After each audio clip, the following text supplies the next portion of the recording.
Балалар, қазір математика сабағы. Тақтаға қараймыз.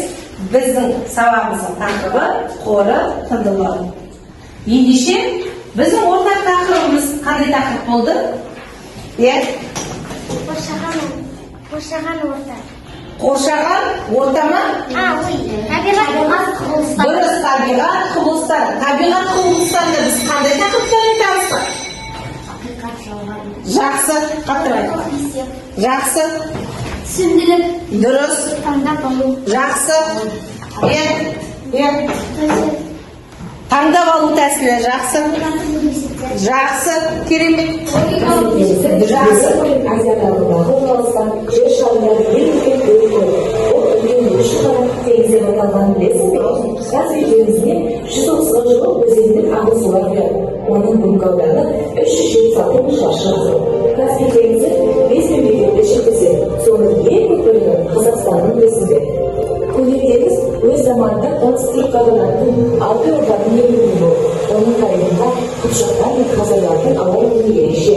Біздің жыл санауымызға дейінгі 2-ші ғасырда жасалған этносының картасында Каспий теңізінің сұлбасы айқын көрінген. Алақай, ұсақты да теңіз тарихын мағынасы болады.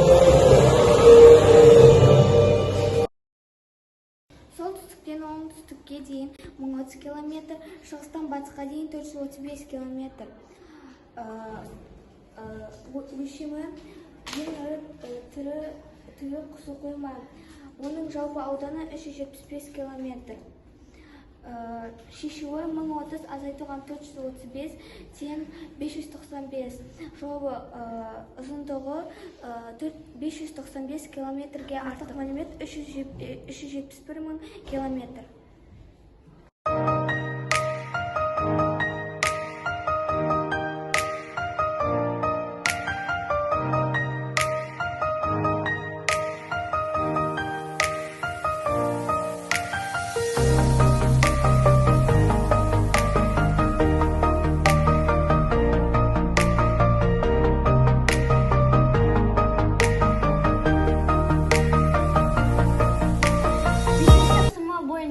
Бұл есеп осылай шығарылады.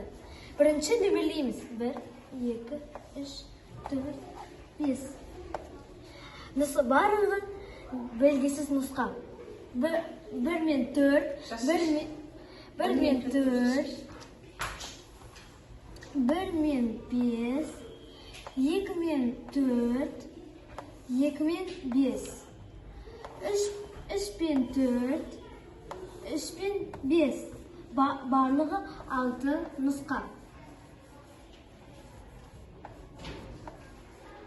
Айылым шығарған есеп дұрыс па екен?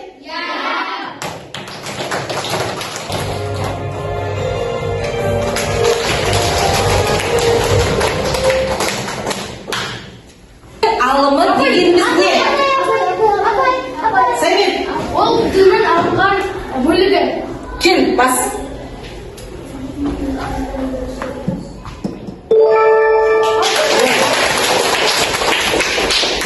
Жақсы, жарайсыздар. Ары қарай кеттік.